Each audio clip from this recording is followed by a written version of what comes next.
ওং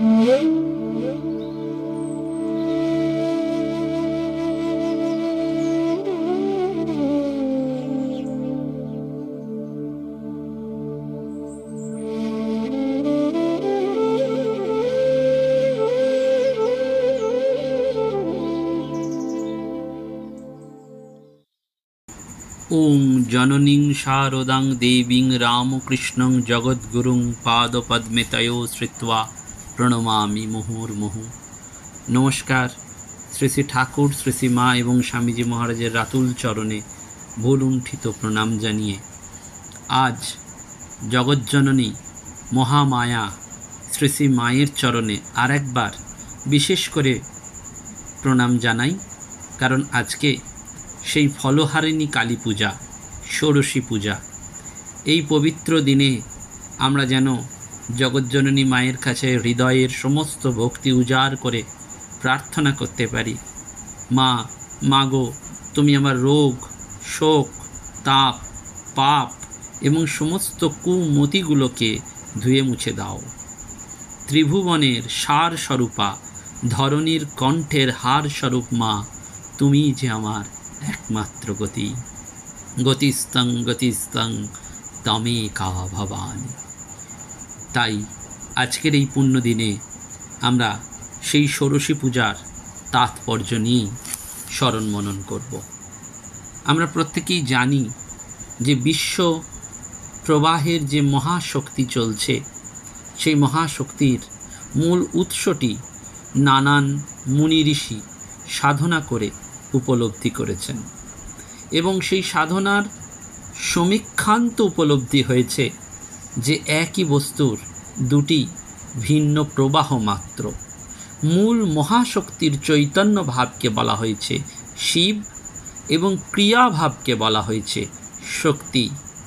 সুতরাং এই বিশ্ব প্রবাহের মহাশক্তির এই ক্রিয়াভাবের অনুভূতি প্রাপ্তির পথ প্রদর্শন করে শ্রীযন্ত্র।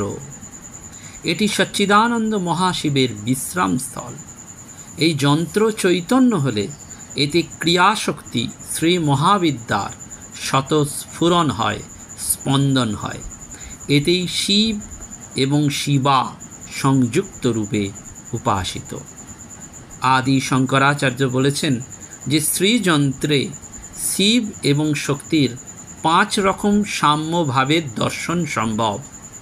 1. অবস্থান সাম্য, অধিষ্ঠান সাম্য, অনুষ্ঠান সাম্য, রূপ সাম্য এবং নাম সাম্য। যোগিনী হৃদয় পুস্তকে লেখা আছে, বিশ্বরূপিণী পরমা শক্তি যখন স্বেচ্ছায় নিজ স্ফুরতার চিন্তন করেন, তখনই এই শ্রীচক্রের আবির্ভাব হয়। কেন না, আমরা প্রত্যেকেই জানি এই যে শ্রীবিদ্যার উপাসনা, সেটি আসলে আত্মশক্তির উপাসনা। ভগবান শঙ্করাচার্য শৃঙ্গিরি মঠের অধিষ্ঠাত্রী শ্রীবিদ্যা দেবীকে বা শ্রীবিদ্যাকে কামাক্ষী ত্রিপুর সুন্দরী রূপে কাঞ্চিপুরমে সংস্থাপন করেছেন দেবীর ষোড়শী মূর্তি পূজার প্রবর্তনের মধ্যে দিয়ে। আর এ যুগে বিদ্যা অধিষ্ঠাত্রী দেবী শারদাকে পুনঃপ্রতিষ্ঠা করলেন যুগাচার্য করুণাবতার ভগবান শ্রী শ্রী রামকৃষ্ণ পরমহংসদেব। আমরা জানি যে মায়ের সঙ্গে বাস করে ঠাকুর বুঝেছিলেন যে এই জগজ্জননী শ্রী শ্রী মা শারদা সমস্ত দেবী দেবীর সারভূত জগৎ কল্যাণে উন্মুখ এক প্রচ্ছন্ন মাতৃশক্তি। সেজন্য সেই 1280 সালের জ্যৈষ্ঠ মাসে, অর্থাৎ ইংরেজি মতে কেউ কেউ বলেন 1879-তে ফলহারিণী কালী পুজোর ভরা আমাবস্যায় তিনি মন্দিরে নয়, নিজের ঘরটিতে আয়োজন করলেন দেবী পূজার। এবং এই ঘটনাটি ধর্মের জগতে এক বিরল ঘটনা। ভগবান শ্রীরামকৃষ্ণ পরমহংসদেব সেদিন পুজো করলেন দশমহাবিদ্যার অন্যতমা ষোড়শী বা ত্রিপুরা সুন্দরী রূপে। ঠাকুর মাকে ষোড়শী পুজো করেছিলেন এই ফলহারিণী কালী পুজোর অমাবস্যার রাতে, কিন্তু বিধি অনুযায়ী এই ষোড়শী পূজার বিধান হচ্ছে পূর্ণিমার রাতে। ষোড়শীর আবির্ভাব কাল দিব্য রাতে। জ্যোতিষ মতে এই দিব্য রাত্রি পরে জ্যৈষ্ঠ মাসের শুক্লা দ্বাদশী বা একাদশী তিথিতে দিব্য রাত্রিতে আবির্ভাব হলেও দেবীর পূজা হয় পূর্ণিমা তিথিতে। মনে হয় পূর্ণিমা তিথিতে শুক্লপক্ষ পূর্ণতা প্রাপ্ত হয়, চন্দ্র ওই তিথিতে পূর্ণ বিকশিত হয়। ষোড়শীর রূপ হলো এই পূর্ণতার রূপ। সেই জন্য এই ঘটনা যেন অবতার তার দায় বহন করেছেন সমস্ত জীবন দিয়ে এবং অর্পণ করেছেন নিজের শক্তির কাছে সচেতন আনন্দে। মাটির প্রতিমা নয়, একেবারে জীবন্ত প্রতিমার মধ্যে তিনি শক্তি সঞ্চার করলেন, শুধু নয় সেই শক্তির জাগরণ করলেন। মার্কেন্ডীয় পুরাণে শ্রী শ্রী চণ্ডীতে বলা হয়েছে স্ত্রিয় সমস্তা সকলা জগৎসু, অর্থাৎ সমাজে নারীর সম্মান হচ্ছে শেষ কথা। নারী নরকের দ্বার নয়, নারী মোহময়ী নয়, ভোগরূপ নয়। আসলে নারী জননী নিয়ন্ত্রী রূপে স্বতন্ত্র সত্তায় উদ্ভাসিত। সেজন্য শ্রীমন্দিরে ভবতারিণীর পুজো অনুষ্ঠান করছেন সাড়ম্বরে, অথচ ঠাকুর বিশেষ নির্দেশে মা কালীর পুজোর সঙ্গে সঙ্গে নিজের শয়ন ঘরে এই রহস্য পুজোর আয়োজন করেছিলেন। যারা আয়োজন করে দিলেন তারাও জানতেন না যে ওই আলপনা দেওয়া পীঠটি অর্থাৎ পিঁড়েটি কোন দেবী অলঙ্কৃত করবেন। রাত্রি 9টার পর রুদ্র কক্ষে ঠাকুর পুজো শুরু করলেন। শ্রী শ্রী মায়ের স্মৃতিকথায় জানতে পারা যায় রাত্রি 9টার সময় ঠাকুর তাকে ওই ঘরে উপস্থিত থাকতে বললেন। সারাদিন ঘর গৃহস্থলীর কাজ সেরে 18 বছরের বধূ শ্রী শ্রী মা নিঃশব্দে ঠাকুরের ঘরে গিয়েছিলেন। খুব স্বাভাবিক ছিল শ্রী শ্রী মায়ের অষ্টাদশী তনুতে মা কালীকে আবাহন করে পুজো করা, কিন্তু পুজো হলো ত্রিপুর সুন্দরী দেবীর। এই নিয়ে প্রশ্ন কারুর সাহস ছিল না ঠাকুরকে। কিন্তু লীলা প্রসঙ্গে আমরা পাই পরম পূজ্যপাদ শ্রীমৎ স্বামী শারদানন্দজি মহারাজ সাধক ভাব অংশে এই ষোড়শী পূজার অধ্যায় রচনা করেছেন। তিনি বলেছেন যে তিনি ঠিকই শ্রী শ্রী ঠাকুর এবং মায়ের কাছ থেকে যা শুনেছেন সেই কথাগুলোই লিপিবদ্ধ করেছেন। সাধারণভাবে গণেশের মাতৃভক্তি সম্পর্কে ঠাকুর মন্তব্য করেছিলেন, আমারও রমণী মাত্রে ওই রূপ ভাব। সেই জন্য বিবাহিত স্ত্রীর মধ্যে শ্রী শ্রী জগদম্মার মাতৃমূর্তির সাক্ষাৎ দর্শন পাইয়া পূজা এবং পাদবন্দনা করিয়াছিলাম। ষোড়শী পূজার ভূমিকা হিসাবে ঠাকুর এবং সারদা দেবীর যুগ্ম দাম্পত্য জীবনের এক নতুন আলোকপাত করেছেন পূজ্যপাদ শ্রীমৎ স্বামী শারদানন্দজি মহারাজ। এবং ঠাকুর নিজে ব্রহ্মবিজ্ঞানে প্রতিষ্ঠিত কিনা সেই সময় পরীক্ষা করেছিলেন নিজেকে। তার গুরু তোতাপুরী বলেছিলেন, সহধর্মিনী সঙ্গে থাকলেও যার ব্রহ্মবিজ্ঞান অক্ষুণ্ণ থাকে তিনি যথার্থ ব্রহ্মজ্ঞানী। 4 বছর আগেও তিনি 14 বছরের শারদাকে সাংসারিক বা ব্যবহারিক শিক্ষার সঙ্গে সঙ্গে আধ্যাত্মিক জ্ঞান দান করেছিলেন। শারদার জীবন চর্চার মধ্যে ঈশ্বরীয় ভাবের অনুপ্রবেশ ঘটিয়েছিলেন। ঘটনাচক্রে সেই শিক্ষা সম্পূর্ণ করার অবসর পাননি। শ্রী শ্রী মা নিজেই ঠাকুরকে সেবা করার আকাঙ্ক্ষায় দক্ষিণেশ্বরে এলেন এবং সেই সুযোগ জগন্মাতার ইচ্ছায় সম্পন্ন হয়েছিল।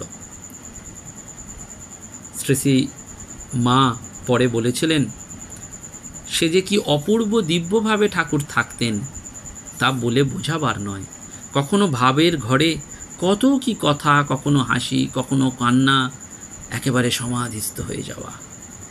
কিন্তু সেই দিনটিতে মাও যেন সেই এক তপস্যাপুত জ্যোতির্ময়ী মূর্তিতে প্রকাশিতা হয়েছিলেন।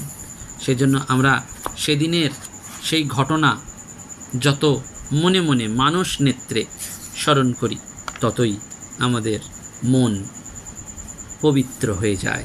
ঠাকুর মন্ত্রোচ্চারণ করে সমস্ত পূজার সামগ্রী শোধন করে নিয়েছিলেন। তারপর শ্রী শ্রী মাকে একটি আলপনা দেয়া পিঠের ওপর বসতে ইঙ্গিত করলেন। পুজো দেখতে দেখতে মা অর্ধবাহ্য দশা প্রাপ্ত হয়েছিলেন। তিনি মন্ত্রমুগ্ধের মতন সেই পিঠে এসে বসলে ঠাকুর মন্ত্রপুত জল মায়ের গায়ে ছিটিয়ে বলেছিলেন, হে বালে, হে ত্রিপুর সুন্দরী, সিদ্ধিধার উন্মুক্ত করো, সর্বশক্তির অধীশ্বরী মাতা, ইহার শরীর মনকে পবিত্র করিয়া ইহাতে আবির্ভূত হইয়া সর্বকল্যাণ সাধন করো। পরে তিনি শ্রী মাকে ষোড়শ উপচারে পুজো করে ভোগ নিবেদন করে কিঞ্চিত মিষ্টান্ন মায়ের মুখে প্রদান করেন।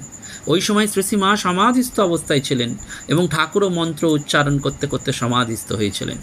এইভাবে পূজ্য এবং পূজক আত্মস্বরূপে একীভূত হয়েছিলেন। একটু পরে ঠাকুরের অর্ধবার্য দশা প্রাপ্ত হয়ে তার সমগ্র সাধনার ফল এবং জপের মালাটি তিনি শ্রী মায়ের শ্রীচরণে অর্পণ করে তাকে সাষ্টাঙ্গ প্রণাম করে বলেছিলেন, হে সর্বমঙ্গলের মঙ্গল স্বরূপে, হে সর্বকর্ম নিষ্পন্নকারিণী, হে শরণদায়িনী ত্রিনয়নী শিব গেহিনী গৌরী, হে নারায়ণী, তোমাকে প্রণাম করি।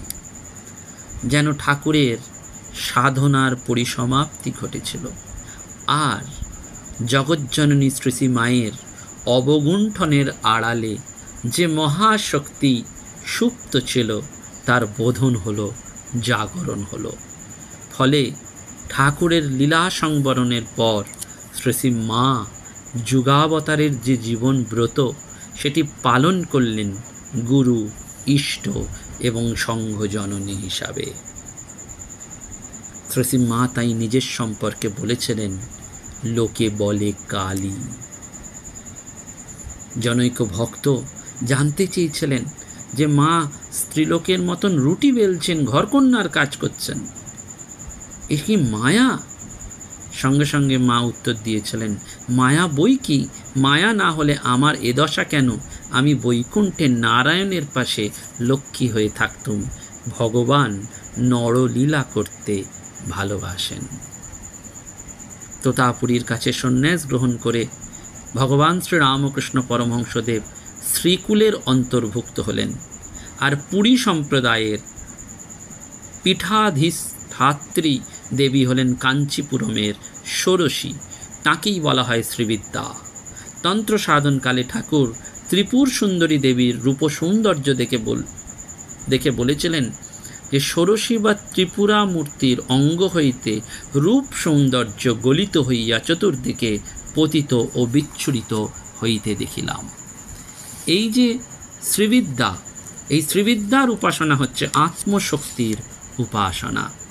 গুরুর উপদিষ্ট মার্গ অবলম্বন করে স্বাত্মশক্তি মহেশ্বরী ত্রিপুরার আরাধনা করে তাঁর কৃপা প্রাপ্ত হলে সাধক সর্ব আশ্রয়াত্মক সাত্মভাব প্রাপ্ত হন। এই শ্রীবিদ্যা ত্রিপুরার চারটি হাতে পাশ, অঙ্কুশ, ইক্ষুধনু ও পঞ্চপুষ্পবাণের ধ্যান করা হয়। এই আয়ুধগুলোর স্বরূপ এই প্রকার। ছত্রিশ তত্ত্বের রাগ, প্রীতিতত্ত্বই হচ্ছে পাশ, অঙ্কুশ হচ্ছে ইন্দ্রিয়কে সংযত করার অস্ত্র, এবং এই শ্রীবিদ্যার যে আধার, যে শ্রীযন্ত্রের কথা আমরা বলেছি, সেটি শাস্ত্রে বর্ণিত হয়েছে। এই চক্রটি একটি দিব্যদ্বীপ বা দিব্যনগর। নিরূপণ করা হয়েছে রক্তবর্ণ সুধা সমুদ্র দ্বারা বেষ্টিত একটি রত্নদ্বীপ, এবং কল্পবৃক্ষ, পারিজাত আদি সমস্ত ধরনের ফুল ফলের বৃক্ষে এই নন্দন কাননটি পূর্ণ। অনন্ত যোজন বিস্তৃত রত্ন প্রাকারের ঠিক মাঝখানে মণিময় রত্ন সিংহাসনে অনন্ত কোটি ব্রহ্মাণ্ড নায়িকা শ্রী মহাত্রিপুর সুন্দরী বিরাজমান। এই পুরটি চক্রাকার এবং এই সমস্ত পুরের আধার হচ্ছে শ্রীযন্ত্র, এবং এই শ্রীযন্ত্র শব্দ ব্রহ্মেরও প্রতীক। এই ত্রিপুর সুন্দরীর আভাস্থল শ্রীযন্ত্রের রূপ জাগৃতি, স্বপ্ন, সুষুপ্তি তথা প্রমাতা প্রমেয় প্রমাণ রূপে ত্রিপুরাত্মক অবস্থায় সূর্য, চন্দ্র এবং অগ্নিভেদে ত্রিসত্মাত্মক। এবং শ্রীবিদ্যার লীলা বিগ্রহ মুখ্য রূপ 10টি: কুমারী, ত্রিরূপা, গৌরী, রমা, ভারতী, কালী, চণ্ডিকা, কাত্যায়নী, দুর্গা এবং ললিতা। শাস্ত্র অনুযায়ী আমরা দশমহাবিদ্যার কথা জানি। এই দশমহাবিদ্যাকে দুটি কুলে ভাগ করা হয়েছে, কালীকুল আর শ্রীকুল। কালীকুলে আছেন কালী, তারা, ভুবনেশ্বরী আর ছিন্নমস্তা। এছাড়াও আছেন রক্তকালী, মহিষমর্দিনী, ত্রিপুরা, দুর্গা এবং প্রত্যঙ্গিরা। এই 5 বিদ্যাও কালীকুলে গণিত। আর শ্রীকুলে আছেন ষোড়শী অর্থাৎ ত্রিপুর সুন্দরী, ত্রিপুর ভৈরবী, বগলা, কমলা, ধূমাবতী এবং মাতঙ্গী। এছাড়া বালা, স্বপ্নাবতী এবং মধুমতী এই তিন বিদ্যাও শ্রীকুলে পড়েন। এখন এই শ্রীবিদ্যার যে উপাসনা ক্রম সেটি হচ্ছে কালিক্রম, সুন্দরীক্রম এবং তারাক্রম। এর মধ্যে কালিক্রম হচ্ছে সত্যগুণ প্রধান এবং সেই জন্য সাধককে এগোতে হয়। সাধককে কিভাবে এগোতে হয় না, এই শ্রীকুল এবং যে কালীকুল সেটা শাক্ত মতেরই দুটি সম্প্রদায়। শ্রীকুলের বহু গ্রন্থ রয়েছে এবং দুই কুলেরই যে দেবীর কথা আমরা বললাম, কালী, তারা, ভুবনেশ্বরী, এরা কালীকুলের দেবী। আর শ্রীকুলের হচ্ছে ত্রিপুর সুন্দরী, ভৈরবী, বালা, বগলা, কমলা ইত্যাদি। ঠাকুর সেজন্য ত্রিপুর সুন্দরীকে বলা হয়েছে বাগেশ্বরী, সরস্বতী, জ্ঞানদায়িনী, মোক্ষ রূপিণী। তিনি সমস্ত মহামন্ত্রের বীজ। সেই জন্য ষোড়শী দেবীর পুজো সাধক করেন নিজের সিদ্ধির জন্য, দেবী সিদ্ধিদাত্রী।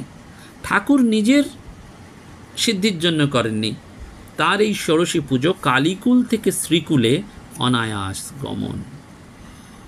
এই কালীকুল থেকে শ্রীকুলে তিনি তন্ত্র সাধনার পথ ধরে নিজের সহধর্মিণীকে পুজোর আসনে বসিয়েছেন, তাকে দেবীর মতন আবাহন করেছেন, অভিনন্দন করে ষোড়শোপচারে পুজো করেছেন।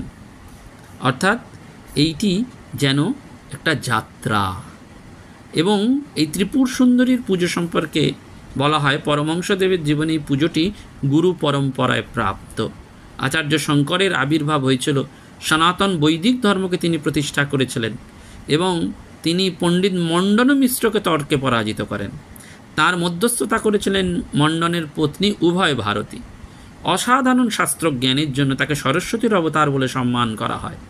স্বামীর পরাজয়ের পর তিনি যোগ বলে দেহত্যাগ করতে প্রস্তুত হন। আচার্য শঙ্কর তাকে বলেন, মা আপনি সাক্ষাৎ সরস্বতী, আপনি দেহত্যাগ করলে ব্রহ্মবিদ্যা লুপ্ত হবেন। দেবী উভয় ভারতী আচার্যকে তাঁর মঠে শ্রীচক্র স্থাপন করতে বলেন এবং প্রতিশ্রুতি দেন ওই যন্ত্রে বিরাজ করে তিনি ব্রহ্মবিদ্যা সংরক্ষণ করবেন। তাই আচার্য স্বয়ং শৃঙ্গেরি মঠে শ্রীচক্র স্থাপন করলেন। যোশী মঠ প্রভৃতি আচার্য শঙ্কর প্রতিষ্ঠিত সকল মঠে আজও ত্রিপুরা সুন্দরী পুজো হয়। তোতাপুরীর কাছ থেকে ঠাকুর পুরী সম্প্রদায়ের শ্রীকুলে এসেছিলেন। তন্ত্রশাস্ত্রে যারা কালীকুলে সাধনা করেন তারা শ্রীকুলেও দেবীকে অর্চনা করতে পারেন। পুরী সম্প্রদায়ের এই দেবী হচ্ছেন ত্রিপুর সুন্দরী, তাকে শ্রীবিদ্যা বলা হয়। সেই জন্য তন্ত্র সাধনকালে ঠাকুর ত্রিপুর সুন্দরীর এই রূপ সৌন্দর্য দেখেছিলেন এবং তিনি পুজো করলেন এই মায়ের নরদেহে। দেহের সৌন্দর্যকে আবৃত করে এবারে এসেছেন জগজ্জননী। সেই জন্য আত্মার মহাবিকাশ দেখালেন, জগৎ সেটি প্রত্যক্ষ করল। সেই জন্য আমরা দেখতে পাচ্ছি ত্রিপুর সুন্দরী দেবীর যে ব্রহ্মবিদ্যার স্বরূপিণী, এই যে বলছেন ও শারদা ও জ্ঞানদায়িনী, এবং ললিতা সহস্র নামে নিহিত হয়েছে। ললিতা দেবীকে ললিতা সহস্র নামে বলা হয়েছে ওং আব্রহ্মণ্য কীট জন্যই নমো।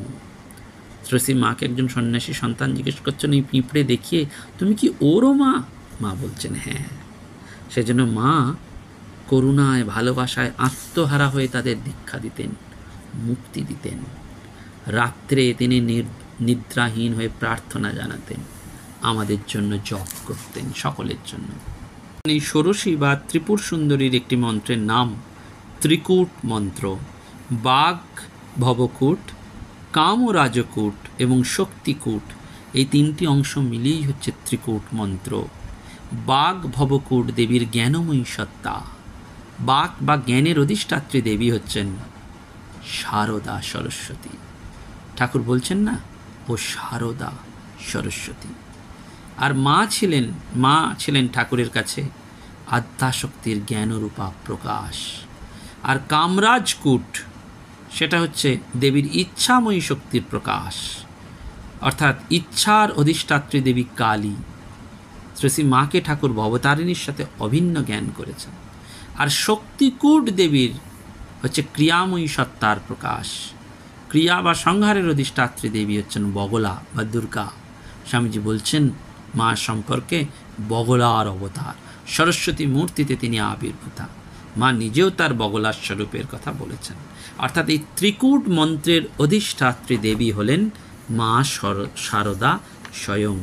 তার মানে মাকে আমরা বগলা রূপে পাচ্ছি। ঠাকুরের ভক্ত হরিশের মাথা খারাপ হয়েছিল, সে মাকে তাড়া করেছিল, মা তার বুকে হাঁটু দিয়ে বসে জিভ টেনে গালে একটা চর মেনেছেন বগলা রূপে। কালী রূপের প্রকাশ মা নিজে বলেছেন, লোকে বলে কালী। আর কমলা রূপে তিনি বলছেন, হ্যাঁ, নইলে আমি বৈকুণ্ঠে নারায়ণের পাশে লক্ষ্মী হয়ে থাকব। অর্থাৎ এই ত্রিকূট প্রকাশ আমরা দেখতে পাচ্ছি। সেই জন্য এই ত্রিকূট মন্ত্রের অধিষ্ঠাত্রী দেবী হচ্ছেন মা শারদা স্বয়ং। আর ষোড়শী বা ত্রিপুর সুন্দরীর একটি মন্ত্রের নামই হচ্ছে ত্রিকূট মন্ত্র। সেই জন্য এই ষোড়শী পূজা আসলে সেই বিদ্যা অধিষ্ঠাত্রী দেবী শারদাকে পুনঃপ্রতিষ্ঠা করলেন। তুঙ্গভদ্রা নদীর তীরে শঙ্করাচার্য বিদ্যা অধিষ্ঠাত্রী দেবী শারদাকে প্রতিষ্ঠা করেছিলেন। শৃঙ্গেরি বা শৃঙ্গগিরি ছিল মুনিদের তপস্যার স্থান। সেই তীর্থস্থানে ভজনাকুল মঠ স্থাপনের জন্য প্রিয় শিষ্যরা যখন অনুরোধ করেছিলেন, তখন তিনি শারদা দেবীর যন্ত্র প্রতিষ্ঠা করেছিলেন। পরবর্তীকালে ঠাকুর সেটি দক্ষিণেশ্বরে যেন আবার প্রতিষ্ঠা করলেন। সংঘরূপী মঠকে স্থায়ী রূপ দেওয়ার জন্য ঠাকুরের এই ষোড়শী পুজোর স্থায়ী পরিণতি। সেজন্য এই সংঘ গঠনেও ষোড়শী পূজার একটি ভূমিকা রয়েছে। এবং এই শ্রীবিদ্যার মুখ্য 3টি সম্প্রদায়ও রয়েছে: হয়গ্রীব সম্প্রদায়, আনন্দ ভৈরব সম্প্রদায় এবং দক্ষিণামূর্তি সম্প্রদায়। এগুলি নিয়ে আরও বিস্তারিত আলোচনা রয়েছে, কিন্তু সেটি ত্রিপুর সুন্দরী রহস্য শাস্ত্রের ভাবপুষ্টির জন্য। কিন্তু আমরা এই ষোড়শী পূজার মধ্যে দিয়ে বুঝতে পারি যে আসলে এই বিশ্ব কল্যাণে শ্রীবিদ্যারূপিণী গুরুর আসনে সংস্থাপন এবং অভিষিক্ত করেছেন। ষোড়শী পুজো নামে বহুল খ্যাত এই ঘটনাটি ঘটেছিল এই ফলহারিণী কালী পুজোর পুণ্য দিনে। আপন ধর্মপত্নীকে দেবী জ্ঞানে পুজো করে অখিল স্ত্রী জাতিকে মাতৃত্বের মহিমায় মোহনীয় করে গেলেন ঠাকুর। এ যেন ধর্মের ইতিহাসে, সারা জগতের ইতিহাসে এবং সমস্ত দিক থেকে একটা অন্য মাত্রা সংযোজন করল। এ আগেও ঘটেনি, ভবিষ্যতেও ঘটবে কিনা তার কোনো ধারণা আমরা করতে পারি না। আমরা সীমিত মানুষ, আমরা কি করে করব? আমরা শুধু মায়ের চরণে প্রণাম করি, প্রণমামি মুহুর্মুহুঃ। নমস্কার, ধন্যবাদ। প্রাণারাম প্রাণারাম প্রাণারাম প্রাণারাম প্রাণারাম প্রাণারাম। কি যেন লুকানো নামে তাই মিষ্ট এত তব নাম প্রাণারাম প্রাণারাম।